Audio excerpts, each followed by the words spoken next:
Hello, YouTube, and welcome back to Brewing with Magic. Well, we are still giving away a Strixhaven set booster box on May 8th, and it is actually going to be the very first time we go live. So how will they be able to get an entry into this random drawing? Well, first thing you have to do is look at the details below. So all you have to do is subscribe to the channel and leave a comment on our videos. And on May 8th, we are going to do a live drawing. Then you can go in and you can be one of the lucky subscribers that actually wins this booster box. And we're excited to give it away. Yes, and if we get over 500 subscribers in the next week, there is a bonus prize. So go ahead and share it with everyone you think that might want to watch this because it's in everybody's best interest. So what are we playing today? Well, as you see behind us, it is a 71% win rate deck that was put out by the Chemist, and they hit number 14 Mythic with this deck. And I mean, everybody's been talking about it. You probably already guessed what it is. So let's go ahead and take a look at it. Okay, so here is the number 14 Mythic deck by the Chemist. And you've probably seen it before, but we're just going to kind of go over everything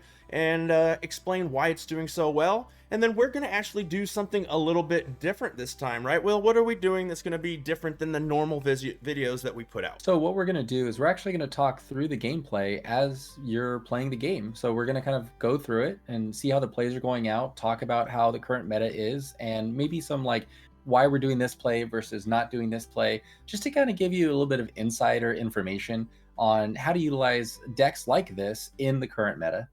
Yes, exactly. And this was all pre-recorded gameplay that I did earlier, and we're looking at this already recorded. So he's not actually helping me while on the ladder. That just feels like it's not the right thing to do, having two people, play one account. So, well, what do we got? Let's start the deck off with 3 Alseid of Life's Bounties, 3 Selfless Saviors, and 4 Speaker of the Heavens as our 1-drops. Our 2-drops are going to be 4 Luminarch Aspirant, 3 Daxos. Our 3-drops are going to be 3 Elite Spellbinders, 3 Heliod Sun's Crown, 4 Maul the Skyclaves, 2 Redanes, 4 Skyclave Apparitions, 2 Lindens, and then we have that 4 slot being Blade Historian, 3 copies of that. Nothing special on land, 22 planes, and a Castle Ardenvale. So the game plan, let's see. First we have Alseid of Life's Bounty, and we have Selfless Savior, and those are kind of an important set of creatures in this deck. What are the main things we're thinking about doing with these in the deck? I mean, basically, they're protection, 100%, and it'll help you kind of facilitate the rest of your board. So if you're able to get a Speaker on turn 2 or Aspirant on turn 2, you're able to protect it, hopefully get it into that turn 3, turn 4, and kind of go from there. Yes, and unless you're playing just a straight mono green deck or something like that, if you're playing anything removal, red, black, things like that, you want to usually, if you have Alseid of Life's Bounty first and not Selfless Savior, it's my opinion, you want to go a turn behind. What do I mean by that? That means Alseid of Life's Bounty on turn 2, you throw your 1-drop. On turn 3, you throw your 2-drop, and so on and so forth. So that's the whole point of this. Don't just keep jamming creatures out there and getting no benefit other than maybe some life. So that's what we're going to do early game, is we want to throw those down, and we want to go ahead and we want to protect our valuable creatures. So what are our value creatures? We've got the Speakers, the Luminarch Aspirant, the Daxos, the Elite Spellbinders, the Lindens, Heliod of Sun's Crown. Now, there's also the Blade Historian, but that's more of a finisher. So this is our main creature package. There's also this over here, but we'll talk about Skyclave Apparition. That's a different monster in the deck once again. So we're just trying to pretty much jam these creatures out with protection once again at the appropriate time and get a lot of value. So we got the Speakers. That's going to be mainly in there for early drops. It's got the Vigilance, it's got the Lifelink, and we're hoping to get to that 4/4 Angel. One thing I want to make sure people understand, this Speaker of the Heavens in most cases is just fodder for their removal. They're gonna kill it almost every time. If you get to those 4/4s early game, you're gonna win. If you don't, good, it did its job, it's removal. So, and then like Will said, Luminarch Aspirant is in there just for value. It keeps making your creatures bigger and bigger and bigger. You've all seen it, you know what it does. Daxos of the Blessed Sun, this is just another really good early drop that you can do, and it starts an engine. What's the other card in that engine? Heliod of Sun's Crown. So once we have these two down on the board, what are we doing, Will? I mean, right there, you just value town. You're gaining life with every creature you drop, getting that +1/+1 counter to anything that you need on the board to make that damage go through. So if you have Sun Crown down and you have Daxos down and you're playing against someone like Mono Red, Even mono green in most of these instances, you'll usually outvalue them by getting too many 1/1 counters and become an impenetrable wall to kind of go through. And it just becomes really difficult to handle. And then if you get a Linden, you're pretty much sealing the deal, because now every single time you attack with all of your creatures, Yeah, it's going to trigger tokens on Heliod, and it's just going to keep going and going and going. So, and then lastly in this row is Elite Spellbinder, but I'm going to actually probably moving this over here. In fact, this is a better row for all of these creatures that kind of do something different in the deck for us. So we'll get into that in just a second. But next we have 4 Maul of the Skyclaves. This gets us in the air. It gives us flying. It gives us first strike. This is just good against pretty much, I mean, it's just a great card. So yeah, and honestly, the first strike is what really makes the difference, because that shut down a lot of decks that are really just trying to gain value off it.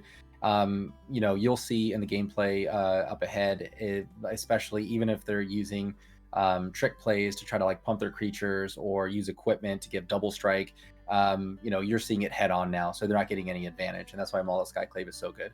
Yep, and then lastly, you've got just your utility or game closing, creatures in the deck. Then we have 3 copies of Elite Spellbinder. So just in case you aren't familiar with this one, there's a little bit of text. It's 1 white, 2 colorless for a 3/1 human cleric with flying.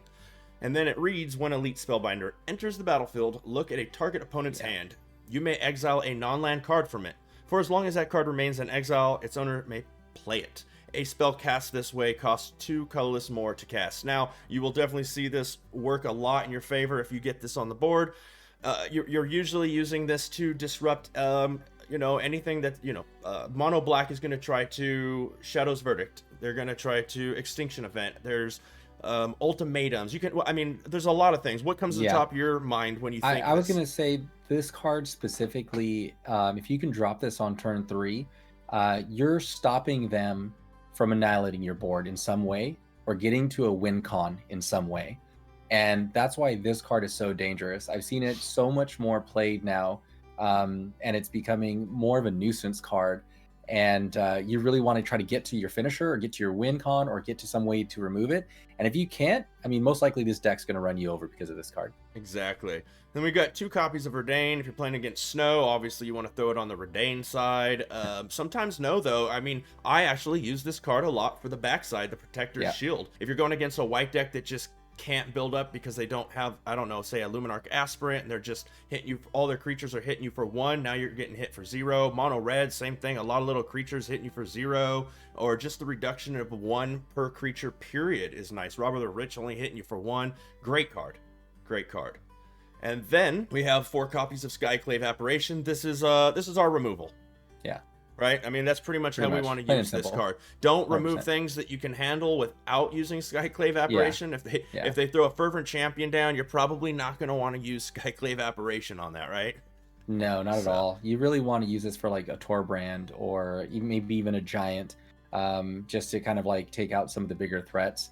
But you definitely don't want to use this on a 1/1 where you can just take the damage, most likely gain that life back in this deck. And then other than land, lastly, we have the 3 copies of the Blade Historian. Pretty straightforward. This is your finisher. You throw it down, you usually won, or if you haven't won, so you've got a wide board against, Mono Red has a bunch of creatures. You have a bunch of creatures. Mono White, whoever. And you both just gummed up the board. You throw this down. You usually are turning the game around. They're going to have to start making blocks they don't want to make. You're going to get a lot of value out of it, and you're going to pull ahead. Yep. So, and then the land, 22 plains and the 1 castle, like I said earlier, nothing special there. So now, like we said, me and Will are going to actually talk over the games that I played earlier. There's some really good ones, but before we do that, remember to hit that like button. Please smash that subscribe button. It's completely free. It helps support the channel, and it makes you eligible. Well, it's part of what makes you eligible to win the Strixhaven Stat Booster Box, which we're doing live on May 8th. Check the description down below to make sure exactly how you can get an entry, and you can get many entries if you check out how down below. And without further ado, let's go ahead and get into that gameplay, Will. Let's do it. Okay, so here we go. And this is the Mono Red deck that we're playing against. So we're checking out our hand, and we're seeing exactly... what we're going to do. We've got 3 lands here, a Heliod, a Maul, Redain. We don't really know what our opponent's doing, but we have no 1 or 2 drops is the problem here. So, and they're not showing any information at all, so it's very likely they're a fast deck. Okay? So we ended up keeping the hand, knowing that we could do things later in the game, and it looked pretty strong, but there's nothing we can do right here. So... yeah, honestly, just from seeing the hand side, definitely look like they're, we had to make some quick choices. And having a 3-drop start, meaning that we're going to take some hits up front and just hope to make that back on the back end, at least from what I can see. Yeah. So, I mean, the hand looked really good, and that's why this is a good play right here. Like, if you're going to have a 3rd land and they drop an Annex, the choices, especially since you're holding a Skyclave Apparition in your hand, seems like that's what I would do. So, but let's see what you do. Exactly. 100% seems like we need to be going ahead with that Skyclave Apparition. But I am used to playing against these kind of decks, and I know what he wants to do is Embercleave. That's what I'm avoiding right now. Yeah. But I kind of want them to, also keep struggling. I'm trying to throw them off their game. So they have a plan to go ahead and Embercleave, or even worse, they could Torbrand here. So I decide that the best play is to Redain and take some damage. I have ways to gain life in my hand. I can kind of set up my board state right now and not worry about taking the hit this turn. And that's what I think too many people do is they panic. Yeah. They panic. Yeah, because in my head, I probably would have dropped Apparition, but you dropping the Redain forces him to now have to either bolt this to get to remove it, and for 3, all of his mana, basically, to do it. And they can't, throw anything for 4 now. Yep. So I just shut them down a whole turn, and every turn I'm going to keep doing that. If now, what if they would have thrown a Faceless Haven this turn? I guess it would have Summoning Sickness is what would happen. Yeah. But So, I mean, the good part is you threw him off a whole turn. Like, and in my head, I think I was more on the critical side of, like, having to try to stop that from happening. Exactly. And so I was thinking, I'm only going to take a little bit of damage. Now, this is a little telling to me. My opponent could have used Hall Monitor, and guaranteed I didn't block. I don't know why they would. I'm just saying they could have thrown another creature. I'm just saying they have ways to use their mana. There was no reason to use the Hall Monitor. That's not my point, because it's a 3/3. They don't know what I'm doing. My point is they have mana and they didn't use it, and they are a mono red deck. So to me, that makes me think that they have got either removal in their hand. Yep. And they didn't want to use it for some reason there. They're going to do it on my turn. Yeah. Or I really don't know what was in their head at this point, but that's a telling sign that I want people to remember when they're playing. So here, I'm deciding what to do. I throw the castle just because it didn't really matter what I threw at the moment. And so what do you think the play should be here, looking at this, Will? In my head, probably either the Sky Mauler on this time to make your guy a little bit more aggressive. Okay. And put him out of range of being destroyed. Exactly. So the fact that they didn't do anything to the Redain at this point, I don't know if they were bluffing or what they were doing, but now that I've got... okay, so here's a misplay. And it's the only time I do it the whole game. But I wasn't super happy that I did it. And I just want to remind you, Redain has Vigilance. There was no reason to not attack there. To not attack, yeah. So I did make a misplay there. That's the one thing when you are a content creator, you're playing a lot of decks over and over again, and it happens to everybody. Not an excuse, but that's what the excuse was. So I didn't attack there. That was a misplay. Now, in my head, I was not expecting the Torbrand there. I thought they were going to Embercleave. Yep. And so I could have blocked with the Redain. Now, I don't understand what my opponent's doing here. This is what I find interesting right here. So this another part misplay right here blows my mind. Yes. So that he's going to swing into you and you have first strike. Yeah. So they missed that. I think they even oops. Yeah. So that was a mistake. Okay. I don't think... Maybe they wanted the tokens here. Maybe that was their plan. Maybe they didn't oops like they made a mistake. Maybe they oops as in, oops, you're going to get hit for a whole lot now. I don't know. The thing is, I didn't panic early in the game. And because I didn't panic early in the game, that has allowed us to have this Skyclave Apparition now. And so that's 100% what you're going to see me do. Now, here's another misplay. Once again, you slow down is a key here. So what I should have done was thrown the Daxos first. Yeah, because then I would have got an additional life. So slowing down, things like that. We don't need to be rushing at all time. We're playing best of one. There's no timer. Yeah. There is a timer, but if you play best of 3, when you throw in reverse like this, I just lost it's one. It's kind of a feel bad. Yeah. Against mono red, every point's important. It really is. So now I'm assuming my opponent's going to try to Embercleave. Because, I mean, what else are they going to do? Like, I'm assuming they're going to... I'm being very cautious about the fact that they have a Faceless Haven now, and here comes another Annex. Interesting. Yeah. Now he loses 2 mana up, so he can't do any damage to any of your stuff. Yes. So we'll pause this. Because even with a bolt, he has to pay 2 extra, and he only has 1. So right now we're showing 5 land, 2 Heliods, a Maul, and a Luminarch Aspirant. And Yep. I'm like, what do you think we should do here? Like in my head, right off the bat, I'd probably drop Heliod first, so he's on the board. Okay. And then you drop Luminarch second, so you gain the life, and then you can move the counter over. Pretty sure that is what I did. Let's check it out. Yeah, that's definitely the better play. That time I remembered to do things in the right order. Now, unfortunately, for and them, that's the cool part right there, because he's already a creature as well, so you're getting the hit as well for that. That's pretty solid. Unfortunately for them, exactly, the trigger. Boom. Now we get another one. There it is. And what I'm doing here is I'm just trying to get that Skyclave Apparition nice and fat so that it can be involved in any fight I want it to, because of the fact that it has that Torbrand underneath. That's a 4/4 token for my opponent.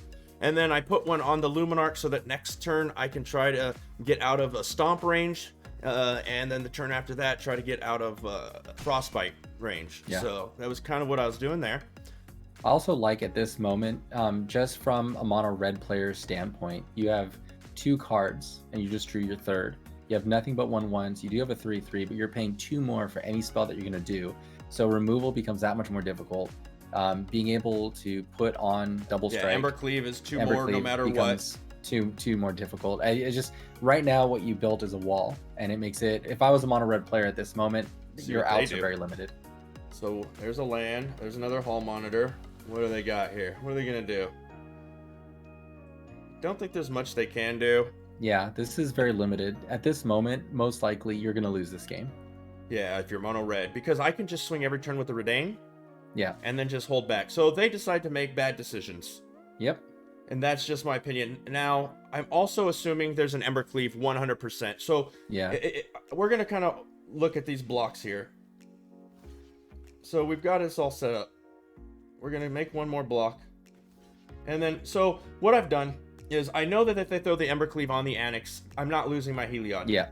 I know that if they Ember Cleave a Hall Monitor, this is going to live and this is going to live. Yeah. And I'm going to let these 2 through. Because if they Ember Cleave one of those, I don't care. That's going to be 4 damage, 5 damage total. Yep. So that's the thought process here. I don't want to risk losing the Skyclave Apparition. I'm getting a 4/4, and I don't want to lose this. This is just value. So these are the blocks we make, knowing that I'm pretty safe here. And it's a telltale sign that they're going to throw Ember Cleave, that they snapped them sideways. And they had to attack that much at that point, probably because it was still probably expensive with the Redain. So there we go. It called it exactly. And boom. So they hit me for 2 out of it, and then they're going to hit me for 7 more, plus the 2 1/1s. Oh, 6 more. Sorry, they lost one of their pips. So they're going to lose all that. They lose all of that. So, but I mean, even if you look, but looking at what you have on board by itself, like right here, right? Yes. So going from left to right, you have 17, just from left to right. Yes.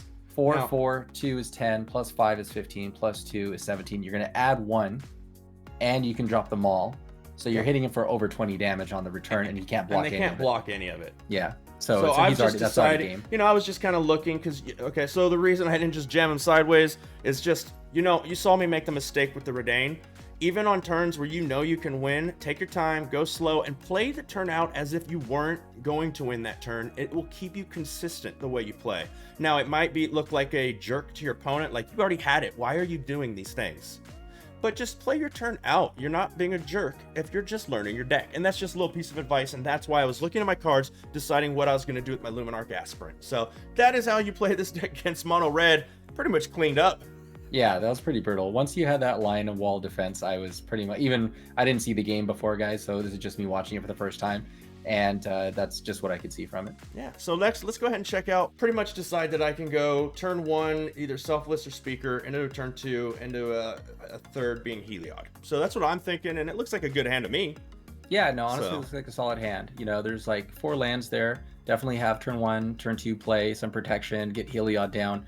You know, I like in my head, I'd probably drop Selfie Savior first and then go into Speaker of the Heavens to protect him, and then kind of like go that route because it looks like the best way to kind of gain that life. Okay, so I decided to keep it, and you see, first off, throw land, it helps. I was gonna go with the Speaker or the Selfless Savior right there. So, but what actually happened in my head is, being that I've played against and played the actual deck myself so many times. I know the Ultimatum deck only has probably 1, if not 2 Bloodchief Thirst, and it's very rare that it's going to have an untapped black on turn 1 and that card. So I don't know. Maybe I got greedy. No, I actually, that's a very true format. Like when it comes to this, it's usually a trinome first. So, you know, I think for me, I always think protection. But I think in this case, I think that's probably the better play because on average, them dropping a Blood Chief, and usually I have 2 of them in this deck on average.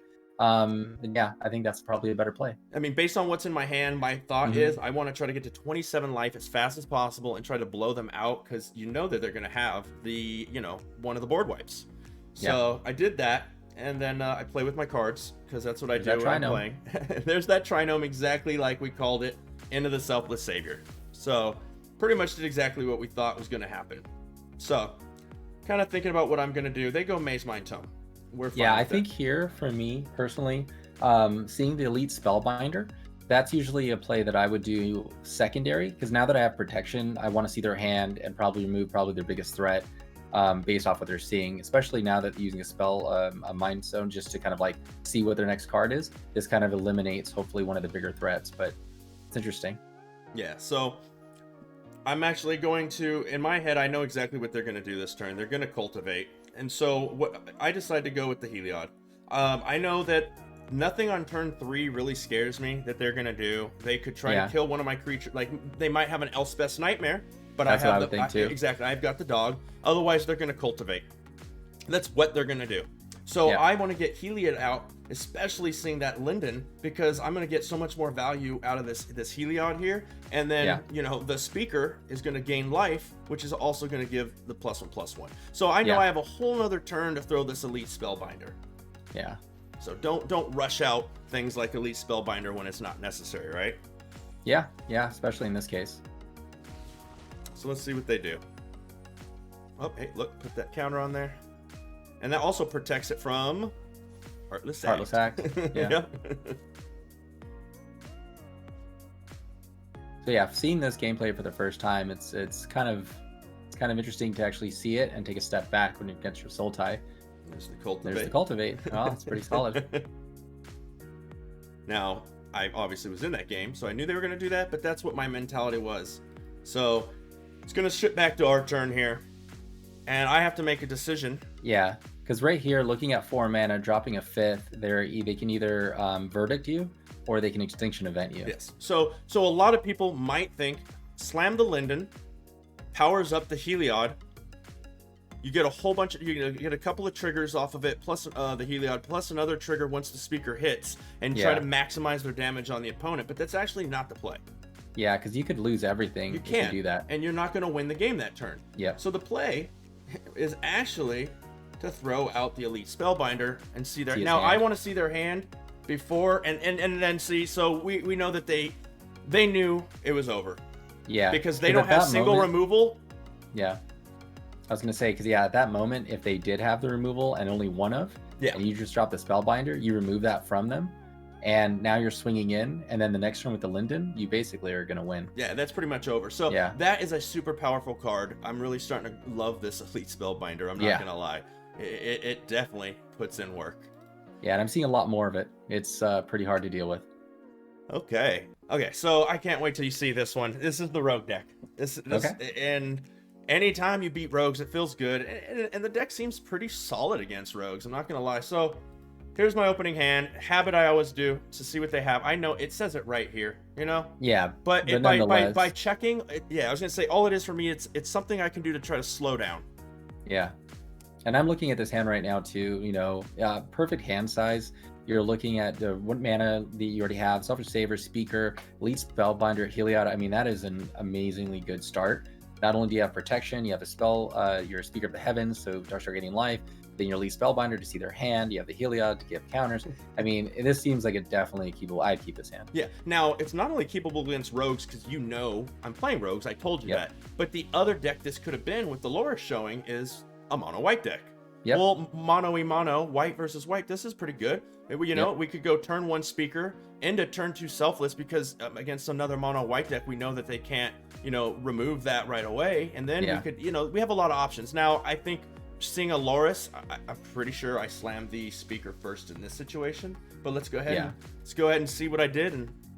And I always think, especially against rogues, when you're playing against them, it's they do have it, but him dropping blue, I think Heartless Act though in my head right now. Exactly. So the fact that they did throw Ruin Crab first, obviously, means I'm definitely leading off with the. So I decided to lead off with the speaker. Now, looking at that, I honestly think maybe I should have gone with the Selfless Savior, but I remember why I did it. It's because I know that there was nothing in the graveyard at the moment, but they're going to throw land right now, so there's going to be 3 cards in the graveyard, and then they can go ahead and just, go ahead and get rid of my speaker anyway. So I don't know 100% why I decided to go that line, to be honest with you, looking at it now. So I can't really help you there, but it did work out that they went tap land. Yeah, it worked out. He dropped tap land, because if he dropped it up like a land that wasn't tapped, I mean, Heartless Act is typically the #1 card in this deck that they remove other than their counterspell. So obviously here I will house that down, realizing I had made a mistake instead of the Luminarch Aspirant. And I'm attacking here because I want to gain that life. Yep. Okay, so there's the land. I feel like he's off black in this game already too. Normally they have usually more black as their strong suit color. Yeah, there's a lot of blue swamps, showing. I mean. So we go ahead, they just pass, but that's what rogues do.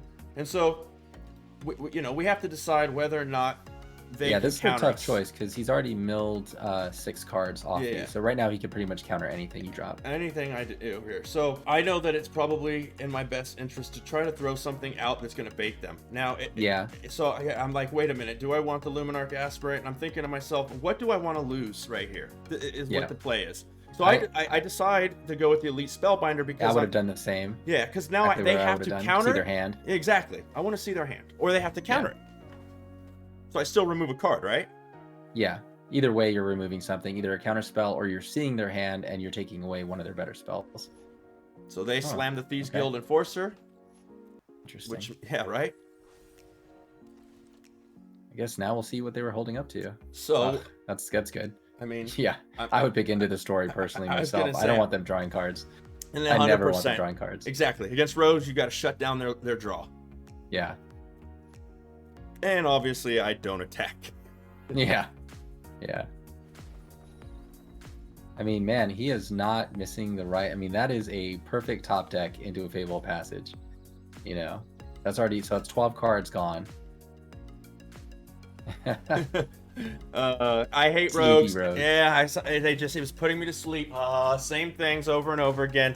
So every so often I give a little emoji to a rogue. The good part is though, we know that they do not have any way to stop what you're going to do, which is amazing. Yes. Now I know that they have 2 Soaring Thought Thieves, so I know that they can flash them in because they're showing the land here and here.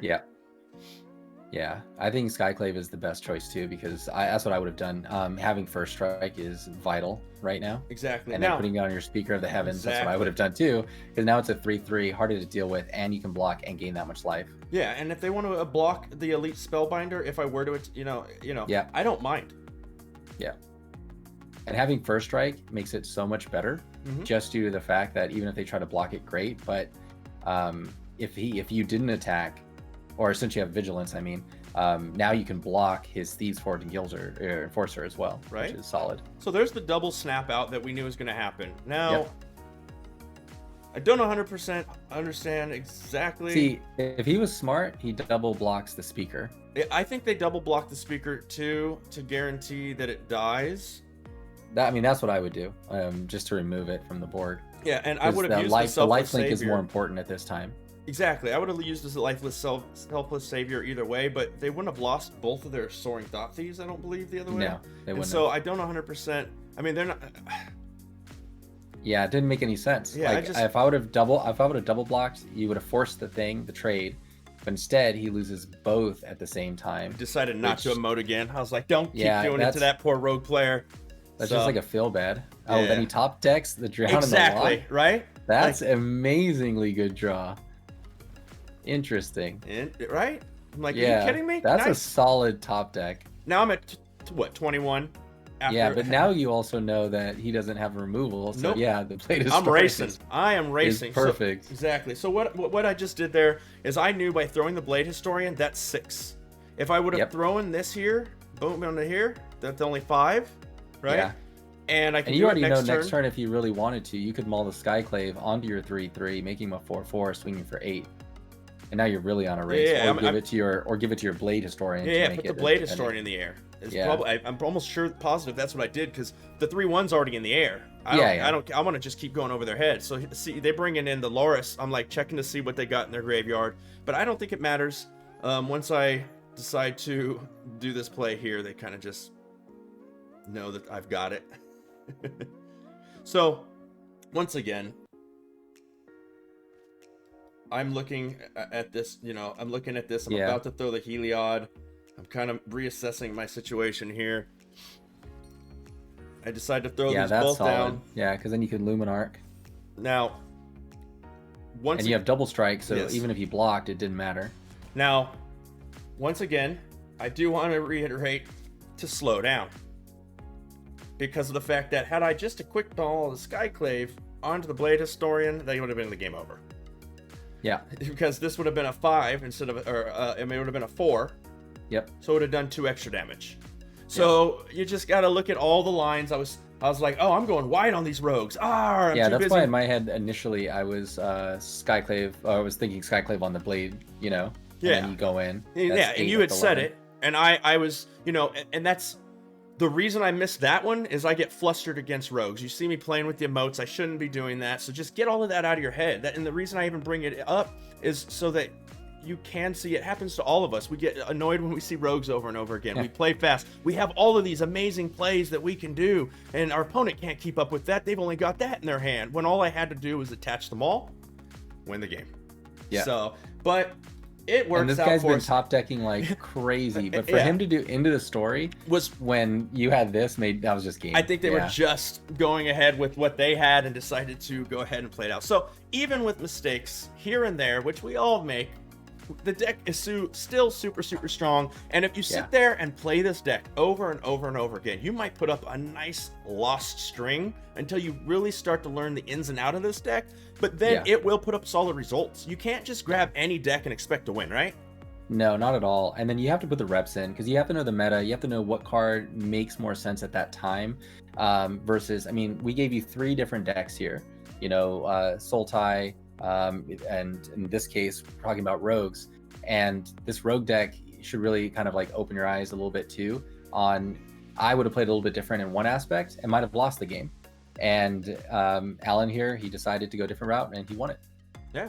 So I'm not going to mess with this deck. Obviously, that's not the kind of video this was. This was just showing you an amazing deck that someone did amazing with, how to play it, how to approach it, and you know what I mean? We're trying something new, right? So yeah, I think this is a good time. We love putting out new content. We love putting out new decks. We like looking over meta decks. But, we really started talking and it'd be really good to kind of explain theory within the game. Why am I doing this? Why is it important? How can I see it? The Sulti game, 100%, I would have played different. Alan played it the right way. And that's the one thing that but it was the right call, which is crazy because you start to think about, if you look at the analytics and you start to really think, how many of these 1-drop removal spells do they have? They probably don't. On average, it's 2, maybe 3. And especially when you're playing like a Sulti Ultimatum deck, they're trying to actually ramp to get where they need to go, because they're really just trying to get to the Ultimatum win. Or they're trying to get to an Extinction Event or a Verdict to try to take care of the board, and that's 4 or 5 mana. So that means you have 3 solid turns to set up and do what you need to do, unless they have, Heartless Axe or something. And on average, don't be wrong, they're in the deck, so it's going to happen.